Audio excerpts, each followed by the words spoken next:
Hello, welcome to the Introduction to Epic 2014 video. There are a couple of reasons that I'm showing this picture as I start off the video. First of all, please continue watching the video if you are not experiencing great resolution on your screen. It may take 30 to 60 seconds until the clarity becomes optimum.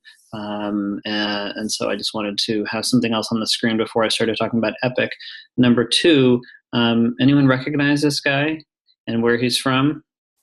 All right, so if you're old enough to remember late 70s, early 80s PBS, this guy's name is Bob Ross, and he would have a show, and over the course of 30 minutes, he would show you how to make a beautiful painting like the one that he shows.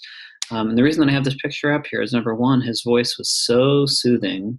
And number two, he made it look so easy to make something so complex. And so I don't know how soothing my voice is, but certainly I am going to try to make something that seems complex and overwhelming look easy, but it really is much easier than painting this beautiful picture. Anyways, I'm going to switch over now to the Epic screen. All right, so this is what Epic 2014 looks like when you first turn it on. And as you can tell, it really does not look very different from the current Epic version. You see the Visit Navigator here, and you see your main tabs on the left side over here, and they're really basically the same. So without doing any widescreen, which you've heard about and we're going to talk more about, without moving to that new format, it really looks pretty much the same. You could continue to work in Epic without using widescreen, but in the next video, I'm going to demonstrate widescreen and really encourage everyone to move towards that, and I'll explain why. Basically, this is what your screen looks like. So I'm just going to point out a few differences and advances in 2014. The first one is the sticky note. So the sticky note is basically like a Post-it. And as Darius explained, the sticky note is a note where you can write something related to the patient, but is not included in the medical record. It can't be subpoenaed. And it's really just for you, your personal information. You can write something personal about the patient, so the next time you see them, if they told you that they were having a a Car's birthday party coming up,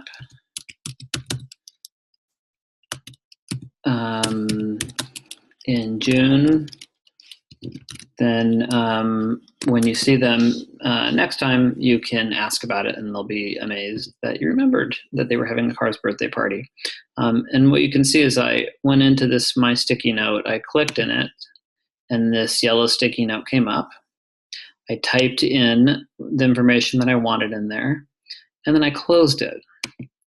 And that way, the next time I go into the patient chart, I can see my sticky note. I can see if I hover anywhere over the sticky note, the word My Sticky Note, it shows me the text that I had in there, my Car's birthday party in 6/2015.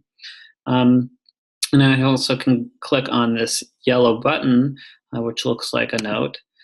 Shows me my note up there, and I can go in and change it and add the next thing. The other thing this can be useful for is documenting something that you want to remember before you walk into the room. For instance, the father always asks for antibiotics.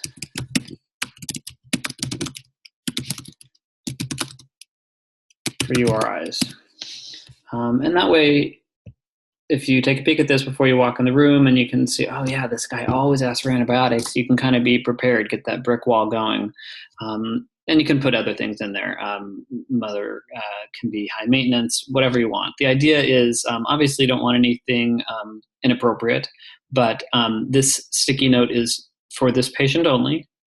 It is only for you, meaning if another doctor or when another doctor opens a chart, they have their own sticky note, or if they haven't made one, it's blank. They don't see your notes. Okay, enough about sticky notes. Real quickly, the other thing is if you want a lot of information, you could type as much as you wanted. Okay. So as I scroll down, you're going to see that these sections really look no different from Epic 2014.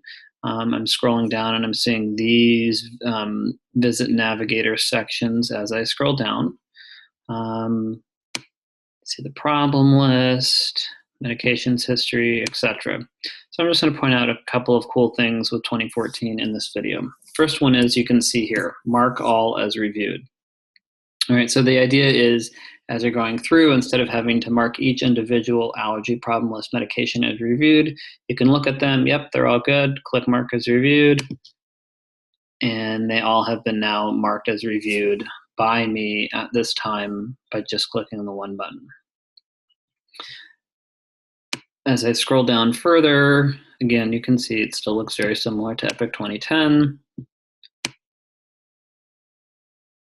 All right, so the first thing that I want to show you that I think you're really going to like is in Visit Diagnoses. So there's two different sections you can see over here. There's Diagnoses and Orders, and that looks like what we're used to seeing, and you can still use that. And then there's also Visit Diagnoses. Right, within Visit Diagnoses, it's the same thing. You can still enter a current visit diagnosis. So today, Elevin was diagnosed with molluscum.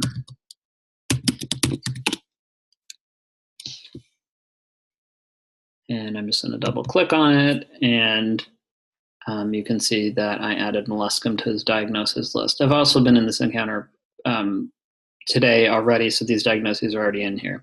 You can see that there's dual coding, meaning that we're seeing the old ICD-9 diagnosis along with ICD-10 diagnosis. The idea with this is start getting used to seeing what the different codes look like. Obviously, not going to memorize them, and the billers will take care of when the actual ICD-10 becomes live as far as insurance companies using only the ICD-10 diagnosis, but you can see dual codes. All right, when you first get started with Epic 2014, and along the way, you can add diagnoses buttons, favorite diagnoses buttons. So things that you see all the time, you don't want to have to go in here and type. For instance, viral gastroenteritis. We all see this at least once a day, many times a year, multiple times per day. So the first time in Epic 2014, after April 26, I enter viral gastroenteritis. If I hover over anywhere on this line, you can see this little gearbox or this little gear. If I then hover over the gear, I can click on it. And if I go to the very bottom choice, Add to Common Diagnosis Button List, and click on that, you can see that a button pops up called Viral Gastroenteritis. Now, from this time forward, every time I'm in any patient encounter, when I go to this Visit Diagnosis section, there's going to be a button called Viral Gastroenteritis. So I never again have to type viral gastroenteritis as a diagnosis. I would just go and click on it. And in this case, it got rid of the diagnosis, but in the next time I'm in an encounter, viral gastroenteritis is one of the most common things I see. Upper respiratory infection. That's also something that I see all the time. So again, I'm going to hover over it, move over the gear, just click on it, go down to the very bottom choice, Add to Common Diagnosis Button List, click on it. Now I have 2. I can add, I think, up to 20, but at least 10 choices. These buttons are going to look kind of big. So one of the things you can do, for instance, for URI, if you want to just make it take up less screen real estate, is go over here to this wrench button and click on it. This is editing those buttons. So these are the common diagnoses I see.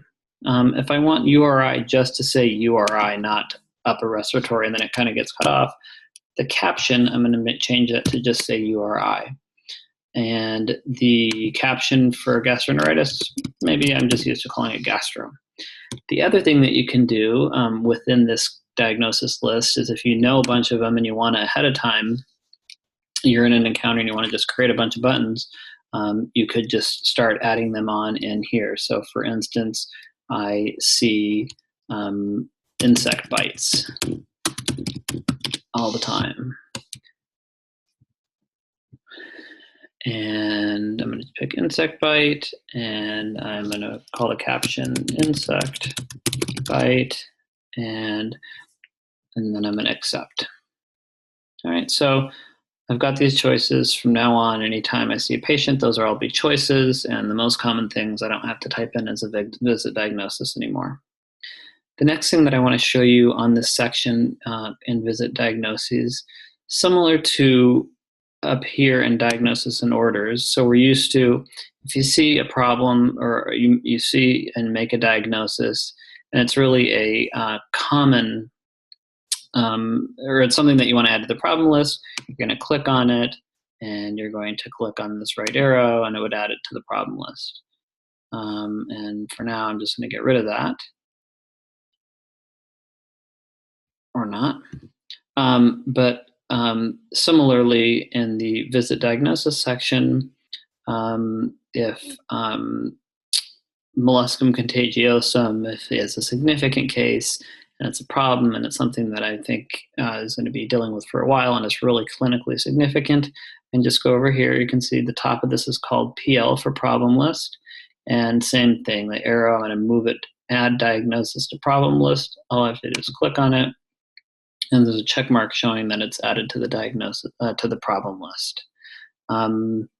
If you say, oh, you know what, he's actually doesn't have an upper respiratory infection, you can just go in and exit out, and that deletes it from your diagnosis list. The last thing I'm going to show you in this video is a little bit about the problem list. So over here, as you're used to seeing, you can go and move directly into the problem list.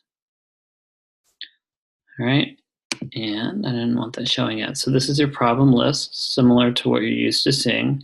Some of this functionality actually is in 2010, but a lot of us haven't used it yet.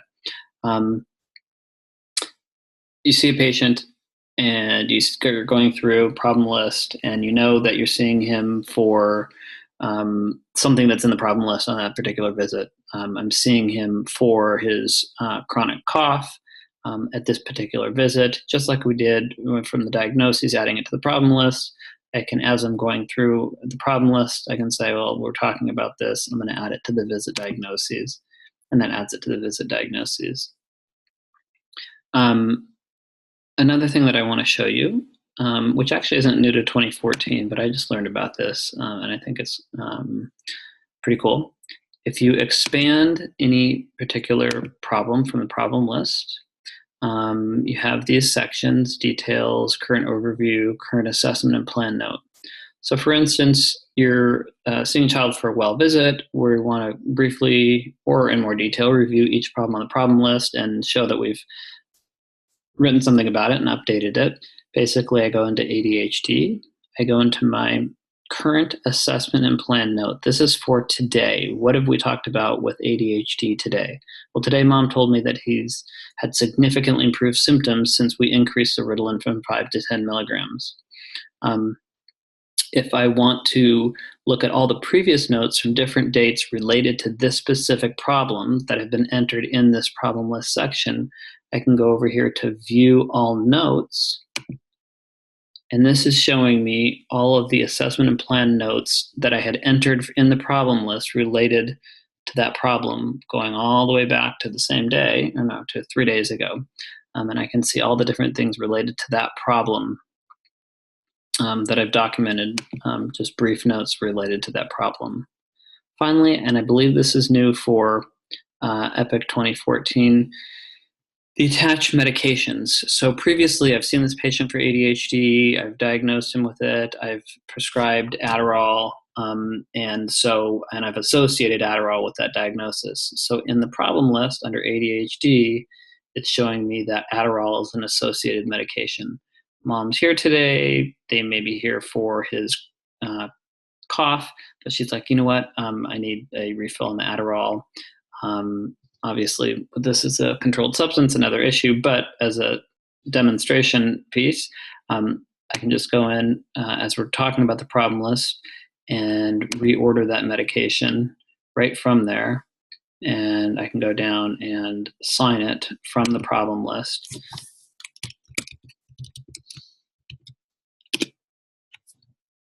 and I've reordered his Adderall without going to diagnosis and orders, without going back to previous diagnoses, all from within the problem list.